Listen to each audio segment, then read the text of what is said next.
just a bloke in a bar. What is up, ladies and gentlemen? Welcome to Packer Up, boys. Brought to you by Blue and Maroon Jumpers. And right now, we have barely any left. Seriously, I think we might have 20 left in Maroons, maybe 22 or 23 left in the Blues as well. So go to bloke.shop, grab your Bloke jumper before they go, guys. They've absolutely flown off the shelves. We're already sold out in a bunch of different sizes. We have barely any left. So make sure, do not miss out. We'll probably never do this design again. Guys.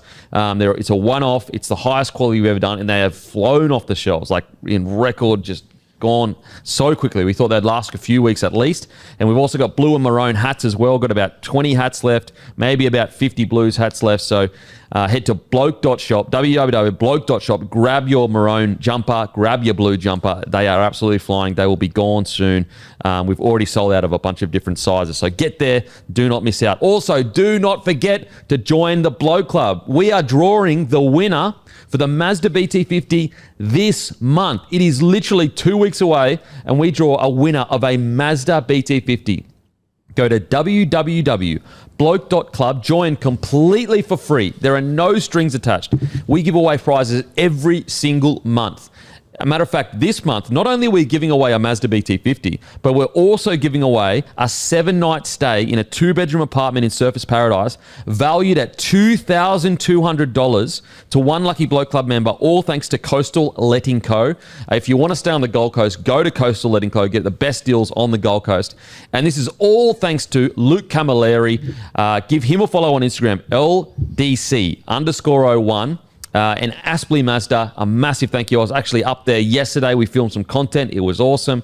If you need a car, even if it's, not even, like you don't even know what car you're going to get, give Lukey a message. He reckons he gets at least 3 to 4 DMs a day from Bloke community members, and he is stoked with helping them.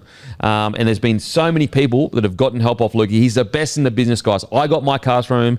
I vouch for him. He's outstanding. He's a legend of a bloke. And also, he's one of us. He's one of the boys. He loves rugby league. He's a massive Dragons fans. Give him a follow, LDC_01. And a massive thank you to Aspley Mazda. We are drawing, I cannot stress enough, a Mazda BT50 at the end of this month. All you got to be is a part of the Bloke Club, and we do massive prizes every single month. Okay?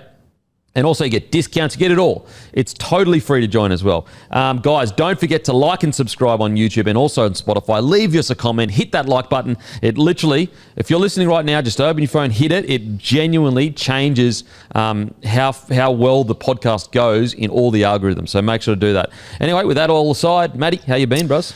What's doing? I'm a bit tired because we watch the World Test Championships on at the moment, so that's just been me every night. Yep. Finish up work, straight to the. Well, I actually missed the first session yesterday because the Sharks game was on, but yeah, it's been. I love. It's weird. Like cricket's a great sport in summer because you wake up at 10 a.m. and then you just watch cricket all day. Yeah. But there's something good about when cricket's in England. It's just the perfect time slot because it starts at 7:30 p.m. and you can just sink into your couch and watch it till you fall asleep, which is what I've done the last 2 nights. And when does it usually finish about? So let me think. I've fallen asleep both nights, but it starts at 7:30. First session 9:30, 10:10, probably about 2 in the morning. Okay. Yeah. Okay. So it's not like it's probably a little bit too late to watch the whole thing, but God, I love it. I love watching cricket in England, and there's been plenty of, like, the game's going to finish tonight most likely. So, okay. It's been good. Okay, how good. And also you might be looking at me going, what are you wearing? I'm wearing a Bocco Junior, I think that's how you say it, jersey, because it's in celebration of the FIFA Club World Cup, and it kicks off this Sunday, and all 63 games are live on KO. So that's why I'm wearing the jersey. We've got a Real Madrid one there. We've got another one that will be, what's the pink one there, actually? The Messi's one. The one oh, yeah. Inter Miami? Inter Miami. Yeah, Inter Miami. Messi, how good. So I've got a Messi jersey here. That's all thanks to KO. So for the first time, they've got the FIFA Club World Cup going on, and it's this Sunday. It kicks off all 63 games. This is the first time the tournament will feature 32 teams competing to be crowned world champions. The likes of Real Madrid, Manchester City, PSG, Chelsea will be competing in this edition. Huge names. You've got Messi, Haaland, Kane, Mbappe, Palmer. So get on board today. It's on KO. I mean, geez, outside the ad, and this is not even an ad, but with all this new stuff coming to KO, it is getting the perfect place for anyone that loves sport. Like, I froth KO. If you love sport, and again, this is genuinely just like my life. KO is like it's heaven. It's literally heaven. Yeah. It's got so much now, and with the soccer as well. It's so good. It's so good. I love it. There's that beanbag that you can see behind me on YouTube. I sat there when I was waiting for something to upload the other day, and I was just watching some KO mini from the 80s, South vs Dragons. It's just there's so endless much stuff on there. And the best part of it is I'm well aware that there's things on there that I don't even know about that I'm just going to run into 100%, at some point. 100%. And like now you can get the pay-per-views on and all that. It's I don't I literally watch everything in the KO internet browser. It's not as quality as the KO app on the TV, but as I said earlier, I think it was last week I said, you actually get the split screen you can do. Yeah. So it's so freaking good. So if a UFC fight's on a Sunday, usually it rolls into the 2:00 game. And so what I do, I just split screen on my Internet Explorer or my Chrome, on my TV, because my PC is connected to my TV, and I can literally watch both at the same time. You can watch 4 at the same time if you wanted to. That's so good. See, I get a bit not stubborn, but like when I do something one way, I don't really think about how to do it another way. I'm always just the laptop up on the corner then watching the TV. See, trust me, the split screen, it's the best. It is the best. Because what you can do is you can click between sound and everything. It's so good. Oh, yeah, true. But anyway, so that's why I'm wearing this jersey. Shout out. Got a free jersey. We were just saying before the show, it probably suits me better than a rugby league jersy. Yeah, fully. especially with that hair. Anyway, make sure to like and subscribe, guys. What else has been going on? We've got the Grumpy Coffee here. Make sure to grab your Grumpy Coffee, guys. Beautiful, beautiful blends. Go to grumpycoffee.com.au. The best, seriously, you will not be disappointed. The amount of people that message us on our Grumpy Instagram are like, man, I can't get over Grumpy Coffee. It's that nice. So make sure to go to grumpycoffee.com.au. Okay, Sharkies, they defeat St. George Illawarra 30-18. Talk about a game of two halves. What a weird game. Like, massively a game of two halves. First half, you're sitting there going, oh my God, disaster. The Sharks have fallen off. Their season has derailed. It's an absolute disaster. But then the Sharks come out in the second half and you're going, oh my God, they're world beaters. They're totally dominant. Their defense is like premiership levels. And they just completely squeezed the Dragons out of the game. And the Dragons just couldn't go with them. So, it just depends how you look at it. Like, do you look at it like that's not good enough if you're a premiership threat from the Sharkies, or do you look at it from a perspective of the Dragons were just terrible in the second half? I don't know. I think, look, I'm trying to look at it a glass half full. The Sharkies have slipped probably out of a premiership chance at the moment this year. And that happened over the last 2 weeks. Now, I know they got the Melbourne Storm. They had that terrible loss to the Roosters. They had the bye, and then a terrible loss last week against the Warriors. Then they have a win against the Dragons. The problem is the first half. If they won 30-18 or 30-12 or something, and they were good the whole 80 minutes, because they were good the first 20, and then they just completely fell off the radar the last 20 in that first half, I'd be a bit more confident. But they've just slipped out of premiership heavyweights at the moment for me, back into the top 4 to 8 kind of team.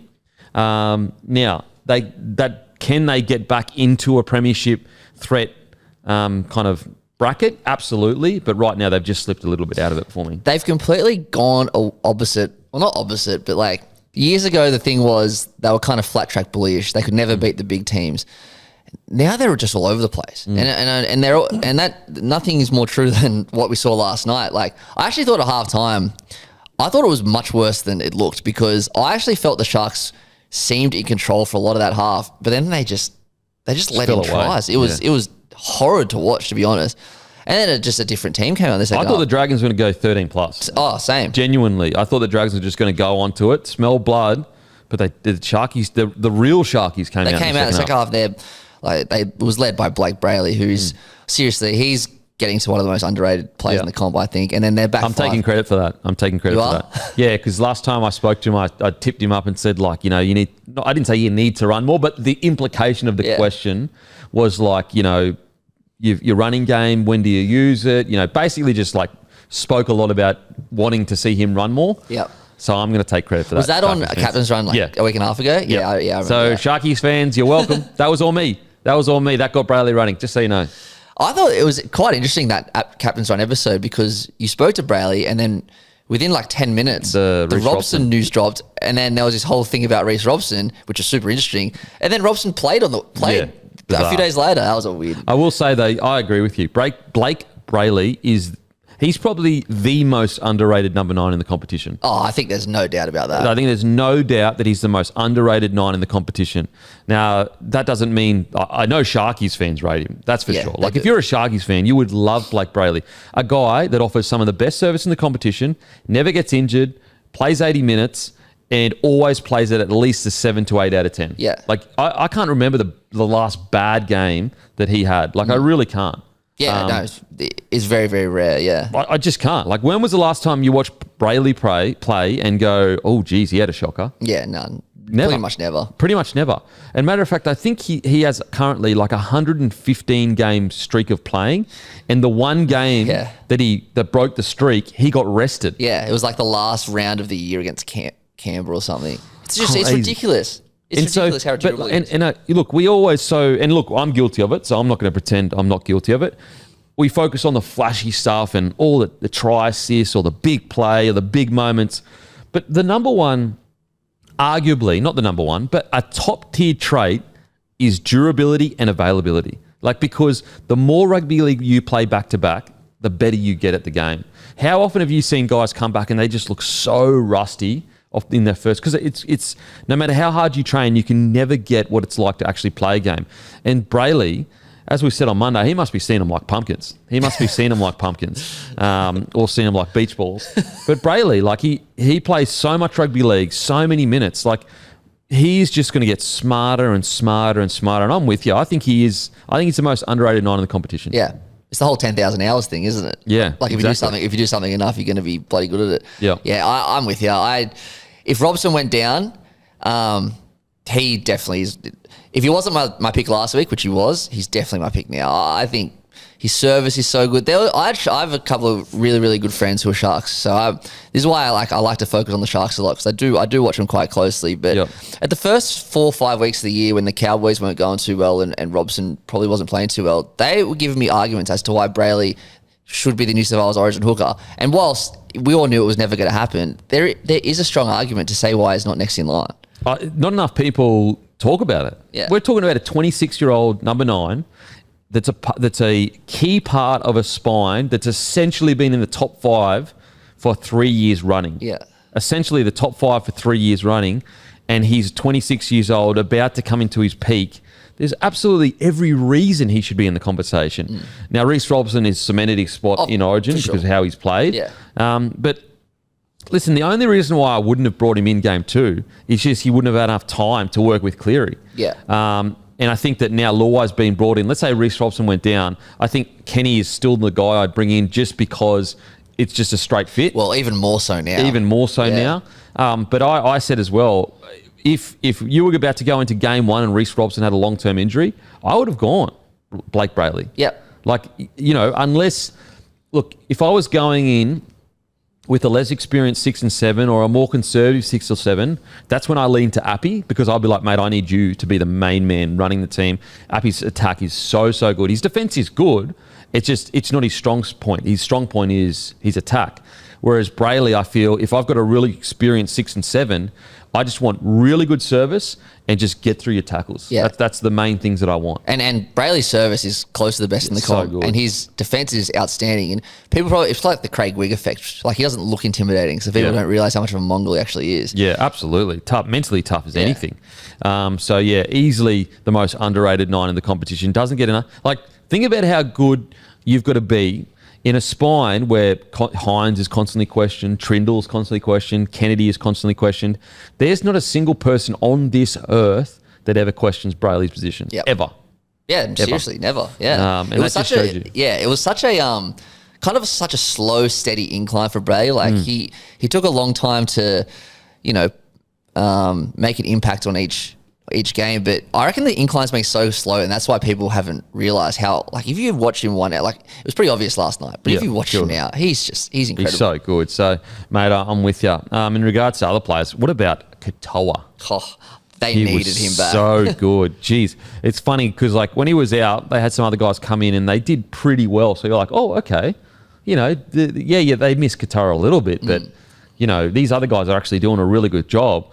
And then Katoa comes back and you go, oh, okay, I remember Katoa. That's the Katoa that I remember. Yeah, they actually missed him heaps. Yep.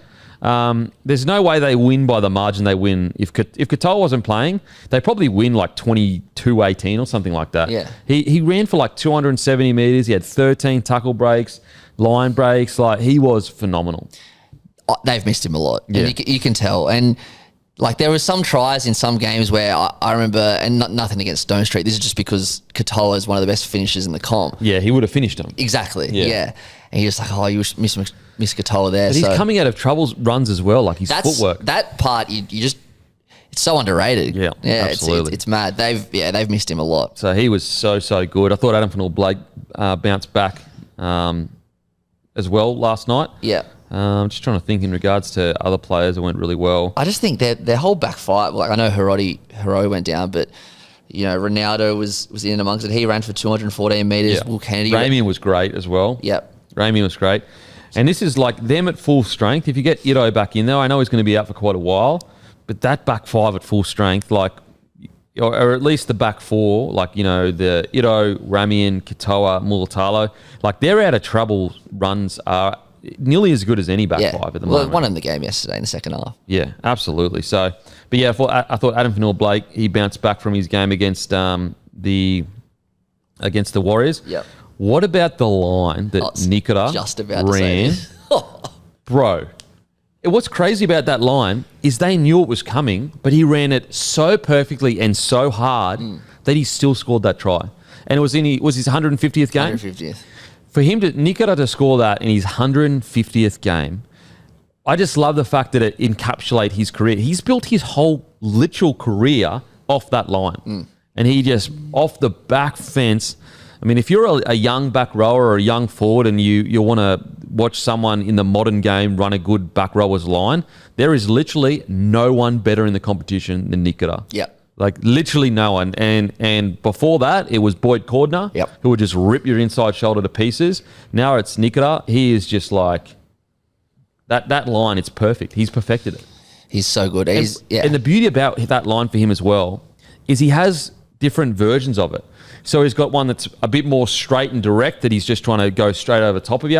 But then he's got one that he angles like almost like horizontal. Like it is so hard unders that he's just hitting a hole and no one touches him. Yeah. And then he's also got one where he hits an overs line as well.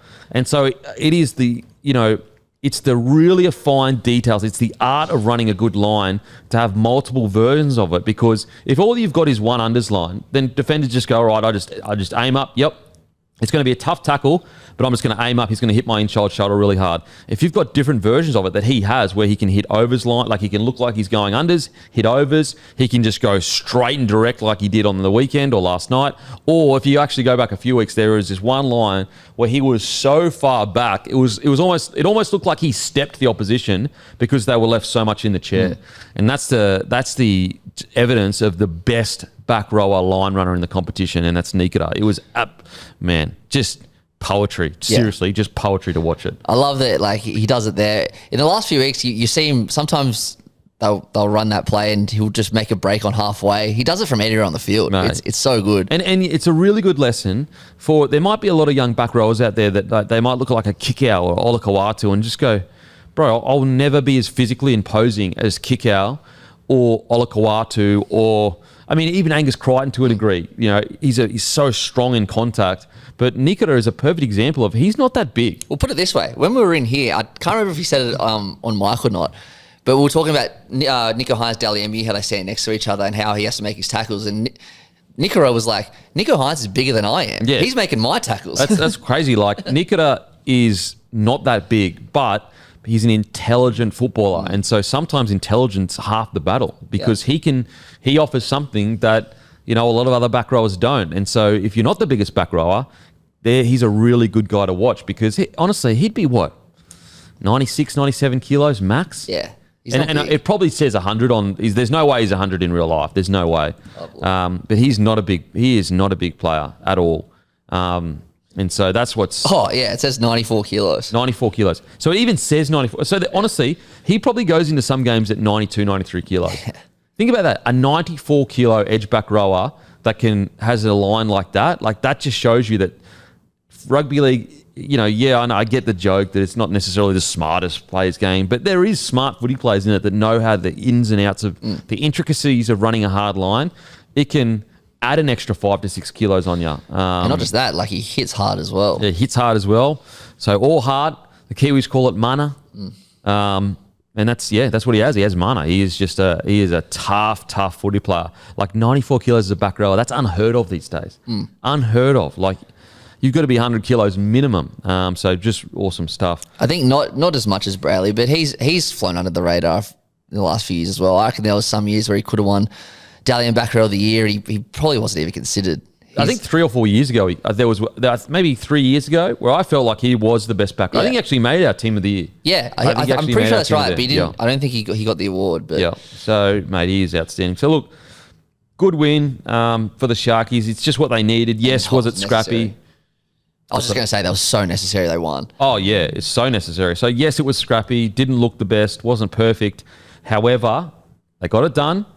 It is what it is. Move on. Just take that and run with it. I wouldn't be focusing too much on the negative. If I'm Fitzy, I would just be like, listen, let's focus on all the positives and just take it and run with it. On to the Dragons. Oh, God. Jeez.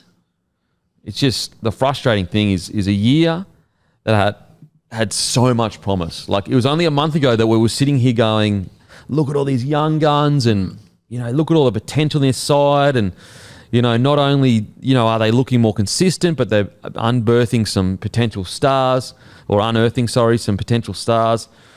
then just, boom, the last week and then this week, to lose the lead they had the way they did, like they didn't fire a shot in the second half. They were just completely out of the game, completely outplayed.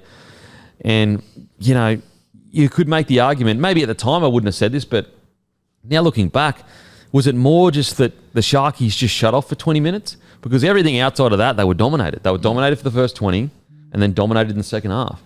Well, there was a dodgy sin bin that would have helped. Oh, bro. We didn't even... How was that a sin bin? Okay, explain. I would love to know. So there was no penalty before it. Gutho made a break and fell over himself. So that's a surrender tackle. Then Ramian jumps on him after he didn't win the contact. Yes, it's a break. He lies on him.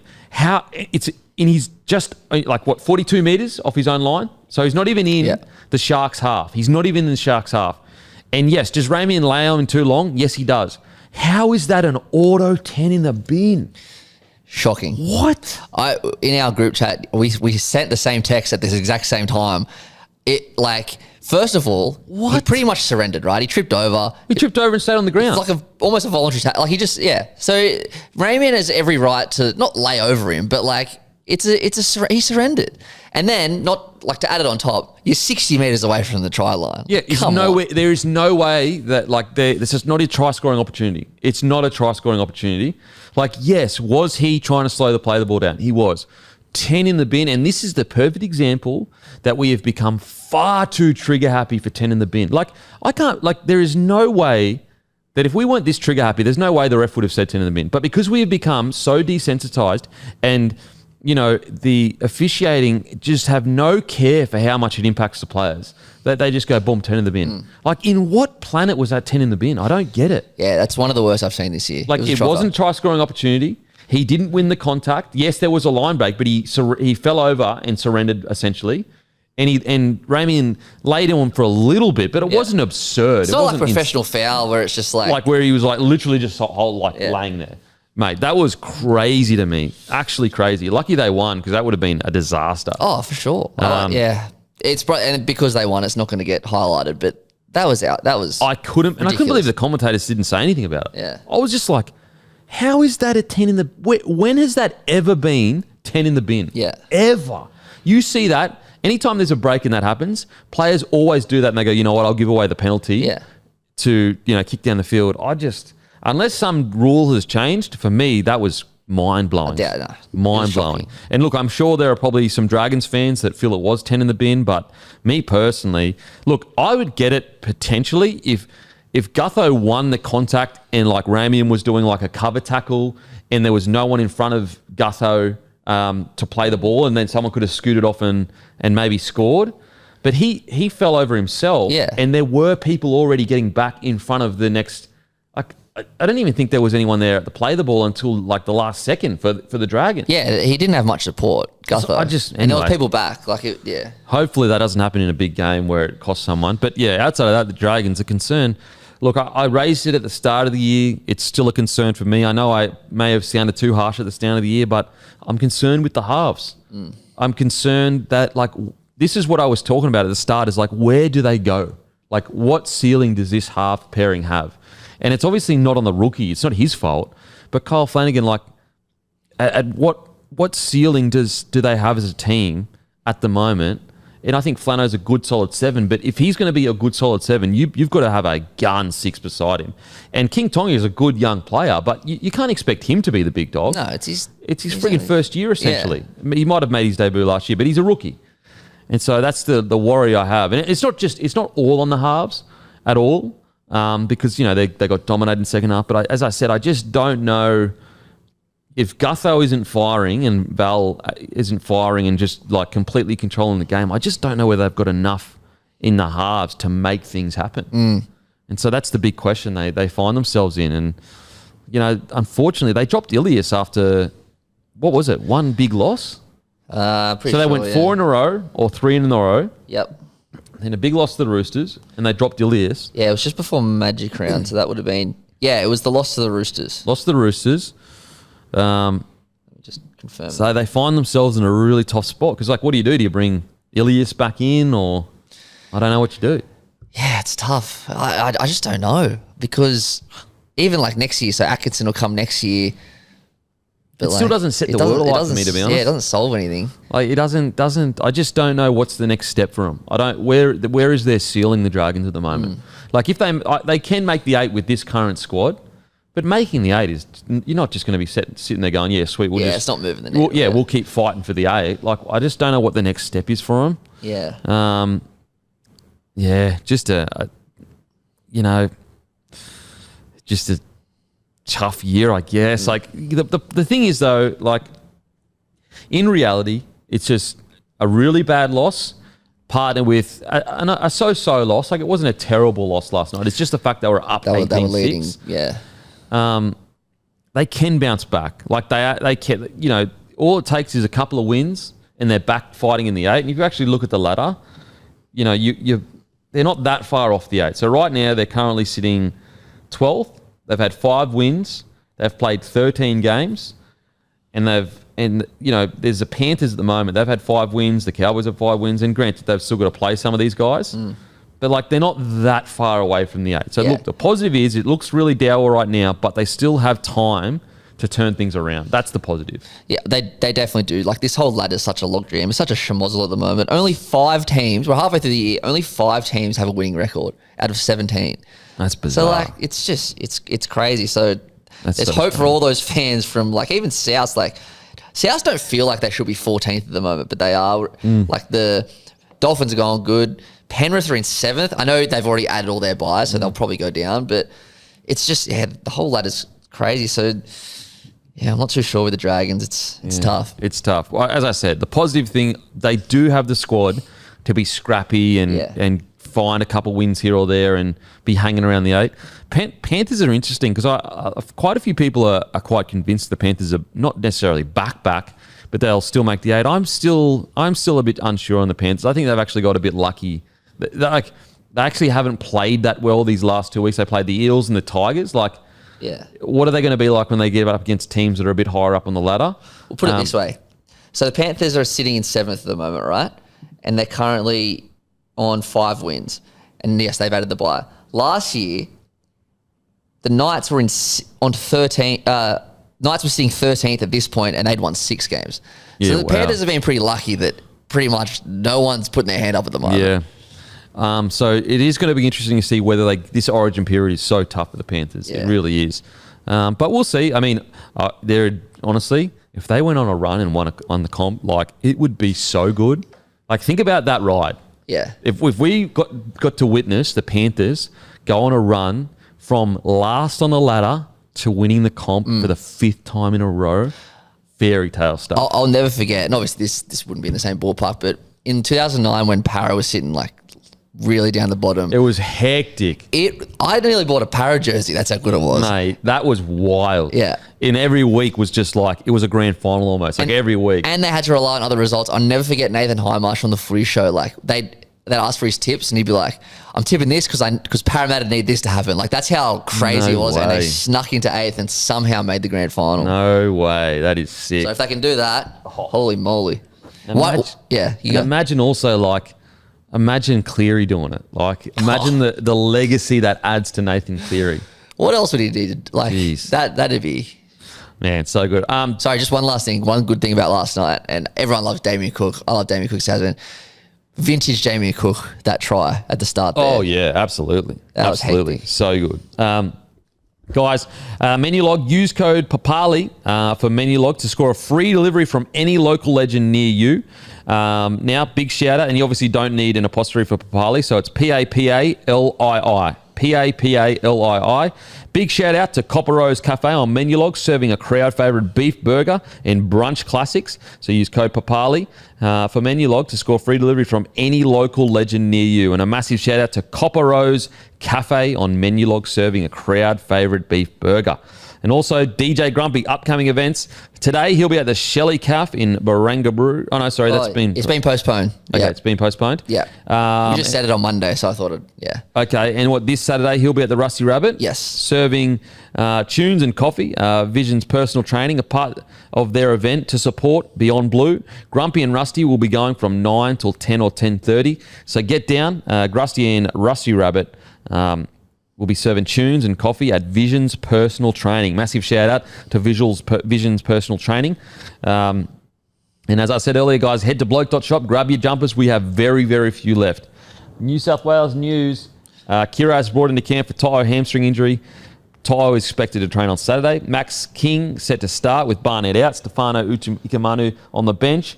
But I've somehow left off the biggest news of the week. Yeah.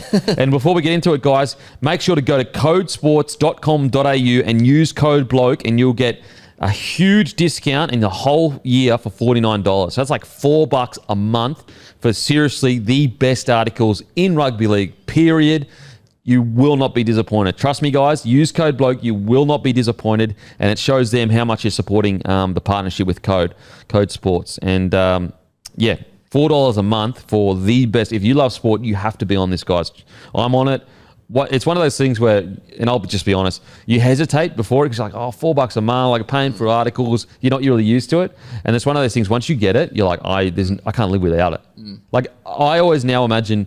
When I go to codesports.com.au, imagine having to go, paywall again. Because you know how you you get this really cool headline and you click the link and then the paywall comes up and you're always like, fuck. Yeah, it's so annoying. Now I'm just like, how good is it that I can just click the link, go to the hectic story, get all the info. I'm sure everyone's the same. Yeah. Everyone's the same. So if you're thinking about, trust me, codesports.com.au/bloke, use code BLOKE for your discount. Look, there were some people that were like, Burton's 18th man, why don't you put him in at 6? I'm quite surprised I've seen that narrative. No, it's not narrative, but that opinion around as much as I have, because like the reason he's 18th man is his utility, not because he's a 6.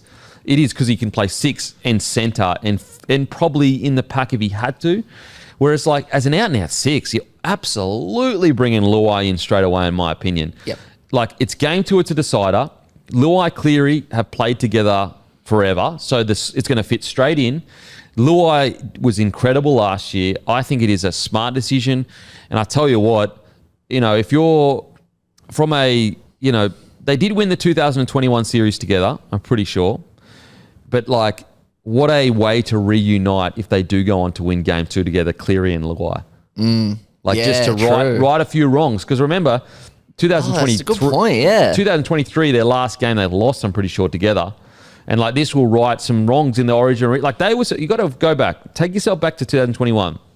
The Penrith Panthers had just essentially been anointed the big dogs in the competition.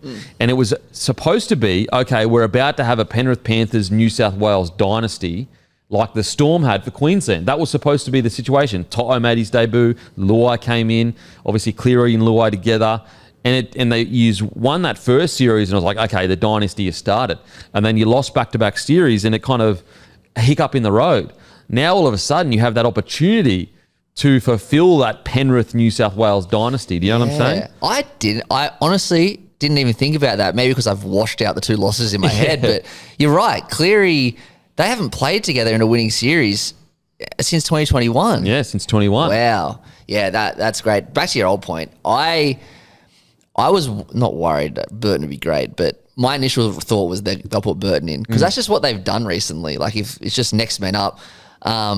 But no, I'm very glad cooler heads prevailed and they put in Luai. It's a no-brainer. Well, now you've got Cleary, Luai, Edwards together in a decider, and Yo, like that's unbelievable. It's a great connect. And with the coaching of Bellamy and Daly, just straighten them up. And look, seriously, I know I was in agreement that it should have been Moses and Cleary. Yeah, but that doesn't mean that Luai shouldn't have felt annoyed. Like he won the series last year 100%. In the halves, and it's just like.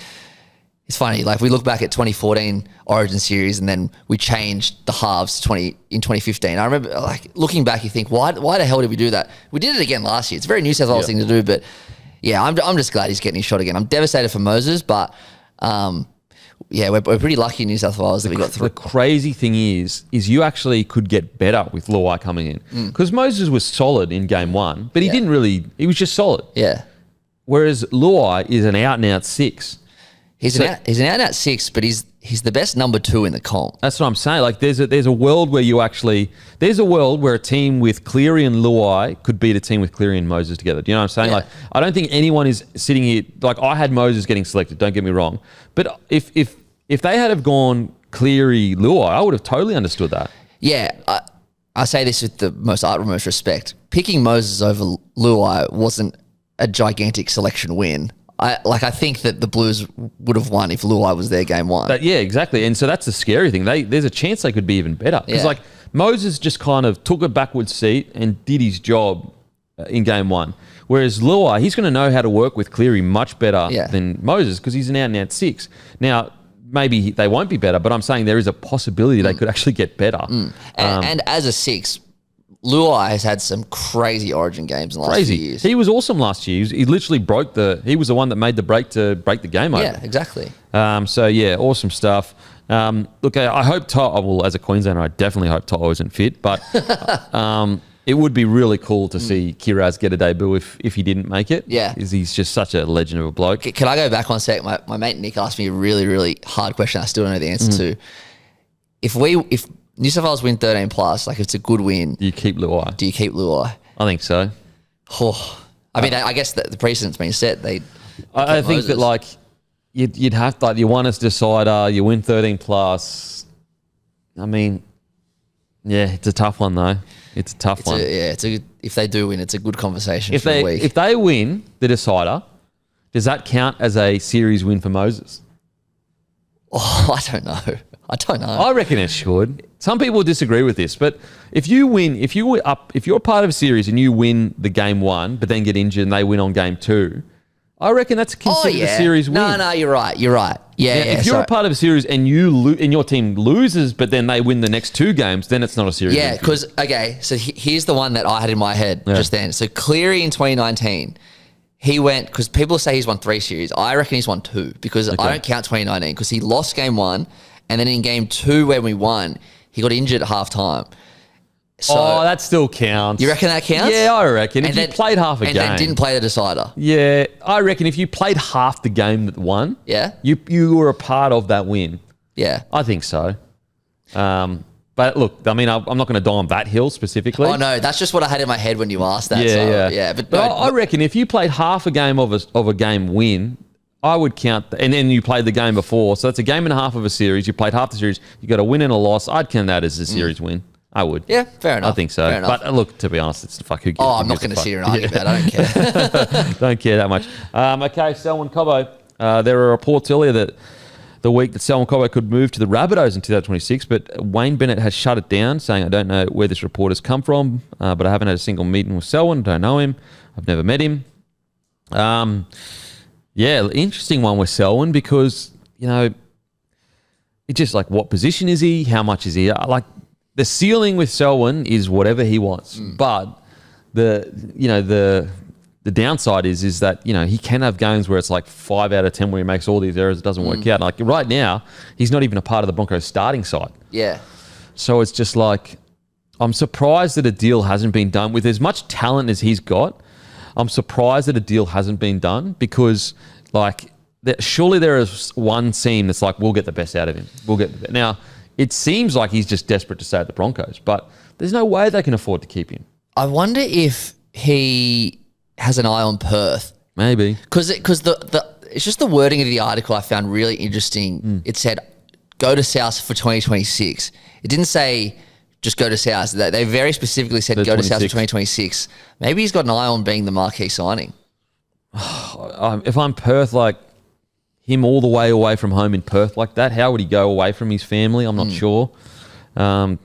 I mean, it's a tough one. It really is a roll of the dice, because you could get the next big outside back that literally can tear teams apart, or he could struggle to find that consistency that, So all I know is he's a friggin' absolute incredible player, and he'll find his way back into first grade, surely. Oh, definitely find his way back into first grade, yeah. Guys, August 1, it's a data-driven social media and marketing. So, guys, if you're a business and you want to outsource your marketing and your social media, go to August 1. They're the best in the biggest business. They cut through the noise with quiet ease, providing relaxed confidence of a high-level expertise and experience. They're a bespoke service run by smart people who love data and delivering real results. And their founder, is actually the former head of digital for Woolworths. So they're the best in the business. We've used them before, guys. August 1.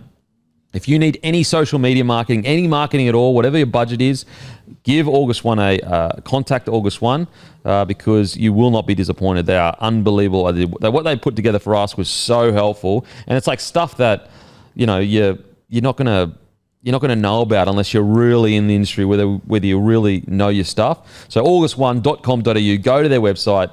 Contact them if you need some marketing, because they're the best in the business. Okay, Payne Haas has declared his loyalty to the Broncos. I could get big offers from someone else, but honestly, I love the club so much, and I really don't see myself playing for anyone else. Look, I'll be honest, like, that's awesome to hear as a Broncos fan. I'm stoked. But, like, if he was to say, no, I'm out of here, I want to win a premiership, it's like, I get it, bro. Same thing with Tino. Like, they both deserve to win premierships. I will say, like, with how far the Broncos have fallen, if he is the one to lift them off the canvas to win a premiership, it'd be one of the great stories. I hope he gets the appreciation he deserves, because, like, every time a player, is disloyal or leaves or whatever, they get hounded.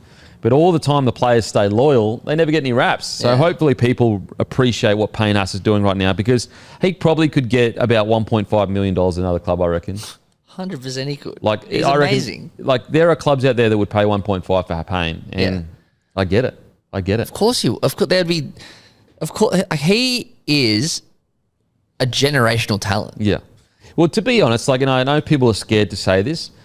Like, I know there's more to rugby league about winning, but, like, just individually, like, you take away, like, the team around him and what the team has done and winning comps and winning whatever. Just individually, he's the greatest front rower of all time. Yeah, like, just individually. People are scared to say that because he doesn't have the resume of Lazarus or Fish or whatever. If you're just looking at what they do individually on the field, like how many hit-ups they have, how many meters they make, I think he's the greatest front rower of all time. However, there's more to rugby league than just individual things. And so that's what was so great about Glenn Lazarus, is that there was something that he brought to a club to win premierships. And also, like Fisher Harris, there's something that he brings to a club off the field that is special. Is a special thing. So, he's a special player, Payne Haas. He really, really is. You know what? And I'll put my hand up, and I'm probably going to get annihilated in the comments here. I did have my doubts about Fisher Harris going to New Zealand. Yeah. Even though he's been so good for the Panthers, I thought, I don't know. How do you measure it? How do you know that he wasn't just a part of a great squad doing his thing? Because you can't watch what he does off the field. It takes people that have been in the game to see, like, you need to have played the game and really been in a locker room to identify who are the big dogs. Like I remember when Critter first went to the Bulldogs, and I said he should be the captain, and people were like, bro, what are you talking about? He's not. He's quiet. He's this, that, and the next thing. And I was like, trust me, you can identify them when you see them. And Fish is one of those guys as well. Yeah, absolutely. And it was more like because they were losing AFB as well. Yeah. I was just like, I was probably looking at the numbers a bit too much, but God, I'm so happy I was wrong. He's a beast, mate. Like, and that's why when you're recruiting, you've got to look so much further than just numbers. Yeah, you really do. That's why like stats do matter to a degree. Like they are a measurement, but what are they? You know, if let's say you've got one player that plays 10 out of 10 every week, but you've got another player that plays 8 out of 10, but he makes every other player play 8 out of 10 around him. That's going to be better than the one guy playing 10 out of 10 every week. Yeah. And that's what Fish is. He gives you 8 out of 10 every week. Sometimes he gives you 9 and 10 out of 10s. But what he does is everyone around him, instead of playing this, let's say the total out of 10s calculate out of 100. And the score, when you've got a gun that plays 10 out of 10 every week, and then everyone around him plays 6 out of 10. So the score out of it is like 80 out of 100. The guy that plays 8 out of 10, but everyone else around him plays out of 10, their score's going to be 90 out of 100. Yeah, and you're most likely going to win if you're all playing 8 out of 10. Exactly. It's a team game. And, you know, look, the Broncos are the perfect example of this. They've got individually, statistically and everything, the greatest front row of all time, essentially. Statistically. Yeah. I don't think there's any other front rowers that would match Payne Haas's numbers. But they're not even close to a premiership. Yeah. Whereas the Warriors right now have a makeshift halves together. They have a fullback that was pushed out of the Raiders that no one was that interested in keeping. They've got a number 7 in his first full year at 7. They've got a guy that took a year off rugby league playing 6. Wild. They've got Wade Egan that was surplus for requirements at Panthers. And all of a sudden the Warriors are premiership threats compared to a Broncos side with all these numbers and all these stats. And not to mention what the Warriors lost as well. Exactly. Yeah. And so that's a really good example of, and also coaching. Coaching is a big part of it as well. So anyway, that was brought to you by Good Day. Daylights. Head to begoodhealth.com.au. Grab your Good Day, the best multivitamin in the business. It's not even an ad. I have it every single day, guys. It is so easy to use. Once you take Good Day, you won't take anything else. It is just so friggin' easy to use. Okay. Algorithm check. Algo check. What's your algo looking like, man? What's my algorithm looking like? I've been watching a few like true crime docos, which have, and kind of like shorts from that have been popping up. Like I haven't finished it yet, but I started watching the Bin Laden thing. I'm watching this pilot thing on like this drug trafficking thing on Stan. That's been taking up a bit of my time at the moment. Yeah, it's been good. Okay. Actually, it's funny. I just opened my phone to see what the Argo is, and they're basically talking about Payne Haas and, you know, is he going to stay? And he says he doesn't want to leave, but why hasn't he extended his contract? It's funny. Look, if Payne Haas is the kind of guy, if he says he wants to stay, I think he stays. He's been saying it outwardly. Yeah. You'd think so. But like the thing is that Payne Haas is the kind of man that wouldn't, like, he doesn't need to say that. Who the fuck does Payne Haas have to appease? 100%. He's the one in the control. You know what I'm saying? Like, it's not like he's a guy that's lucky to have a few people that are driving up his price. Yeah. He's in control of these negotiations. He does not need to say, I want to stay at the Broncos and I could get big offers elsewhere, but I want to stay at the Broncos. He could literally walk out and say, make your best offer, everyone, and I'll decide. Yeah. And everyone, there's not a single club that would go, oh, that's arrogant, I'm not going to take Payne Haas on board. So if he says that he wants to stay, the Broncos are going to make it happen. It's that simple. I'm pretty sure before he even debuted, I think like most clubs are after him anyway. Mate, any club would want to sign him. Any club. And look, who knows? The only way this doesn't work out is if Broncos just for some reason fumble this. Because I'm sure Payne Haas is aware that if he takes too big of a contract from Broncos, they'll never win a competition because look at all the clubs where they have huge contracts with individual players. They didn't get close to a premiership. You know why? Because you can't afford to do that. Why is Nathan Cleary not the highest paid player in the competition? There's no reason for Cleary not being the highest paid player. He's the best player in the comp. Exactly. All the teams that went on to have dominance had superstar players taking a slight pay cut to keep other people. If you are a superstar and you are taking the absolute peak biggest contract possible, you're not going to win a premiership. Yeah. It's just not going to happen. Well, I think even like Storm, they do things weird. They put all their money into their spine. But even like, I don't know. They're not on like 1.5 million. Exactly. They're all on like 900, 1 million, 1.1. They could all get higher somewhere else. Absolutely. Look at Isaiah Yeo. Like, look at even Paddy Carrigan. I know they're not even close to a premiership, but he's on like 750 apparently. Yeah. Like, if you want to win a comp, your top 5 players have to take pay cuts. It's that simple. And when I was at the Broncos in the early 2000s, when they did win a comp, that's exactly what all of them were doing. And it was it wasn't even an open, it wasn't a secret. It was just open knowledge that our top players are taking pay cuts. Yeah. It's literally just that honest. Well, the same thing with Manly back in the day. Yeah, like they all took pay cuts. And they've openly spoken about that. And honestly, it's the only way you're going to win a premiership if your top 5 players in your rosters are taking less than what they could get elsewhere. If your top 5 players in your rosters are taking as much as what they would get at other lower tier clubs, I don't think you're going to win a premiership. Yeah. I just don't. Yeah. And so, yeah, we'll see. Hopefully. Just one last thing on Payne Haas. If he got ruled out for Origin, touch wood, geez, that changes so much. It honestly does. That's how important he has gotten. That would have me very, very worried. Like, think about that starting forward pack without Payne Haas. It almost... I wouldn't say it makes a level playing field, but it gets so much closer than with him in the side. Like, he changes everything. And I think that we're taking it a bit for granted how good he is these days, because he was outstanding last series as well. Yeah. And he's become such a dominant force that, like, him in a pack changes everything, because no one can go with him. No one can, Tino, early on, maybe Tino went with him for a little bit, like about 4 or 5 years ago. But, unfortunately, no one can go with him at the moment. Just how good he is. To get man of the match in a game where you're a front rower, you don't score a try, it's 18-6 and you play 50-odd minutes is remarkable. It's crazy. Crazy. All righty, time for some... Oh, I'll go. I've just been listening to a lot of podcasts, Army podcasts still.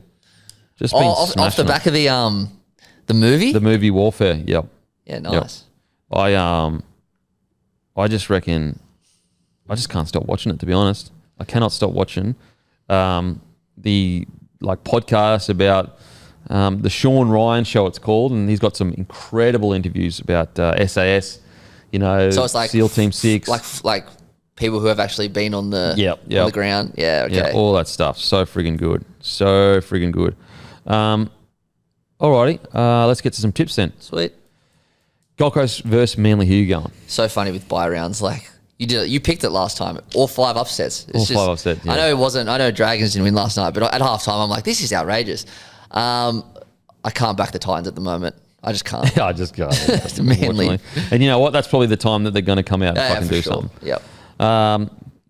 Knights versus Roosters. Oh, devastated that Fletcher Sharp's out. Knights are too decimated now. And also devastating for Sam Walker. He broke his hand. Now he's out for another 4 weeks. Far out. Sucks. Yeah, so I'm still going Roosters. Cowboys, Dolphins? I have no idea. Probably Dolphins. I want to get the Dolphins bandwagon. I want them to kill it. How good would that story be? I reckon I'd be shocked if they don't make the finals. I think they're playing that good. They're playing that good. And Katoa, oh my He's God. ridiculous. He's so good. Okay, Rabbitohs versus the Dogs. Rabbits. Okay. Of course. Okay.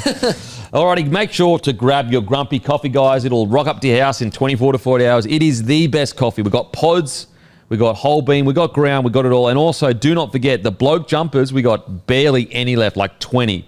So make sure we're sold out in a bunch of sizes. Get them today. They're not coming back. Once they're gone, they are gone. What else? Oh, and go to codesports.com.au. Make sure to use your code Bloke, because that discount, that is ending very soon, and you won't get it again, I'm pretty sure. I mean, unless Code obviously do it, but it is ending pretty soon. So codesports.com.au/bloke. Use your code and get your discount. But as usual, I'll go and fuck myself. Thank you. Imagine what you could be buying instead. For free and confidential support, call the number on the screen or visit the website.